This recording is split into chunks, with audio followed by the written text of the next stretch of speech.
Hey everyone, welcome back to another TTRP. That's the Transformers Talk Raw podcast on YouTube and Spotify. Sorry I'm late this weekend for this weekend segment, guys, but it's been hectic and crazy. I'm trying to get it out as fast as possible. But I think I have an interesting one today. But before we get into that stuff, if you haven't heard, you can click on that link in the description below, and that's going to take you to a ton of cool stuff. Just check it out, guys. Please consider supporting the channel if you like the content and you want to see it keep coming. We're going to have a giveaway real soon. But let's get into this. This is going to be the top 10 figures that I got in 2022. It doesn't necessarily mean that they've come out this year. It just means that I have acquired them this year. And actually, some of these are a bit older. But starting from number 10, moving on down, is the Legacy Hauler or Road Hauler.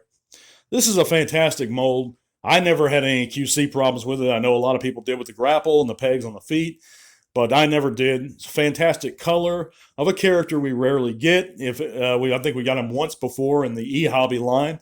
He's got a great new head sculpt. I love the figure. It's a great figure. That's number 10 of the top figure I've gotten in 2022. Number 9 is going to be the Fans Project Tusker. He's the leader of the Glacial Boxer. They form Glacial Lord. This is just a new G1 style Scramble City guy that I fell in love with. I know Fans Project's not really around anymore, but this was a great figure that I just learned about this year. I acquired it. I'm in love with it. Check it out, guys. I think he's still available for about 30 bucks, 25 bucks other places. Number 8 is going to be the Marvel Legends Surtur. And I know some of these aren't Transformers. These are just my favorite figures of the past year. This is a big, chunky, like Balrog looking figure from Thor Ragnarok, made of translucent red plastic. He actually looks like he's glowing in certain light. Just a fantastic, I think he's 10 to 12 inches. Just a huge beast of a figure. I love it. Check it out if you're into Marvel Legends, or if you just like cool action figures. Number 7 is going to be the G1 Bugley. I've wanted this figure, this classic Decepticon Pretender, for many, many years. Wasn't able to find him complete. He is in a little bit of rough shape, but I got some parts for him, kind of pieced him together on the secondary market. Got some repro antenna for him and stuff like that. Just a fantastic figure. Classic Decepticon Pretender. I love Pretenders. Real ones anyway. But yeah, check it out if you don't have a G1 Bugley and you're into him. I really recommend him. But number 6 is going to be Legacy Kickback, a fantastic figure that was released this year. Just part of that, 1/3 of that Insecticons we've always wanted. And I've never been excited to get Insecticons until now. I'm excited to get the other two, and I was excited to get this Kickback. He's a great figure, a perfect toon representation of the character. But in the second half of our list of the top 10 figures that I've gotten, my favorites, in 2022, number 5 is going to be the Studio Series 86 Ironhide.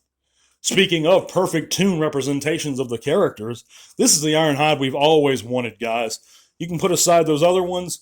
He's perfect. You get a couple repro labels put on the sides of the van, those yellow stripes, and he is the absolute perfect Ironhide. A mini masterpiece. I think my friend Norb said it best. He's just a great figure in every way.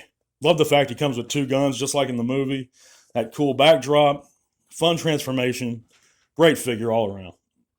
Number 4 is also not a Transformer, and it might surprise some of you guys, but it's the Black Series Ahsoka Tano. I got her this year, and that's the latest one from The Mandalorian.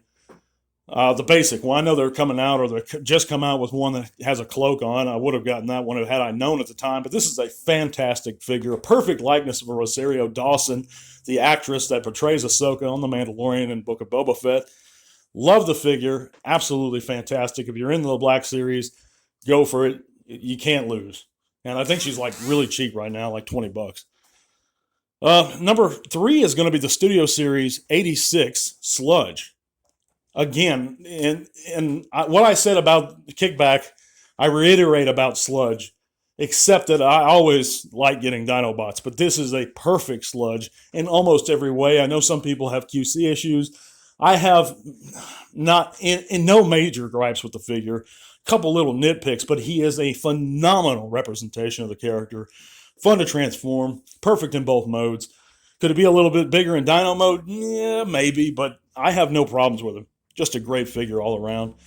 All I can say is if you don't have him, get him. Number 2 is the Legacy Motor Master. And this is really getting into some really excellent work by Hasbro. And, traditionally, I've always been a Hasbro fanboy and have praised their work, stood behind them, and defended them. It's only been their exploits as of late that's kind of caused me to cool on defending them so much. Allowing the thieves and this HasLab stuff, things like that have caused me to cool on them. But I tell you what, seeing and owning Legacy Motormaster makes me get back in their camp again, just like I always have, because it is just the finest Motormaster, if not the finest Gestalt leader we've ever received. He's the only minor gripe with him, and it's very minor, is that the paint on the shoulders, that white paint over the black plastic, is prone to chipping a little bit if you're not careful. But he is the perfect Minosaur. He's the perfect Motormaster. Love everything about him. Love all his modes. If you don't have him, what are you doing? Get him. But number one, my favorite figure that I've gotten this year in 2022 is going to be Planet X's Ismenios. That's right. It's an older representation of the character of Deathsaurus, but he's the perfect representation for me. I'm not going to try not to knock the HasLab one, but this one is heavy, fun to transform, pretty fast to transform. He's got die cast all in him, his arms, his legs. He's got great chrome. Of course, I got the G1 upgrade with him, but even if you don't, the base figure is phenomenal too. Comes with great weapons. Even if you just get the base figure, he has this excellent detailed sword, this really cool looking shield. If you get the upgrade set, he's got his mace and his blaster or his rifle too. Just nothing bad I can say about it. Nothing. I've seen other versions of the character and representations of Deathsaurus. I think this one is perfect for me. It looks fantastic. I think it even scales well with Chug. I think he's supposed to be very much larger, so about that same size of Commander Class Jetfire, for example. But yeah, that's pretty much it for this weekend, guys. I hope you guys are doing great and you've enjoyed this little list I put together. We're going to have more content to come. I'm going to catch you back probably Tuesday with some news, get us caught up on the latest in Transformers news.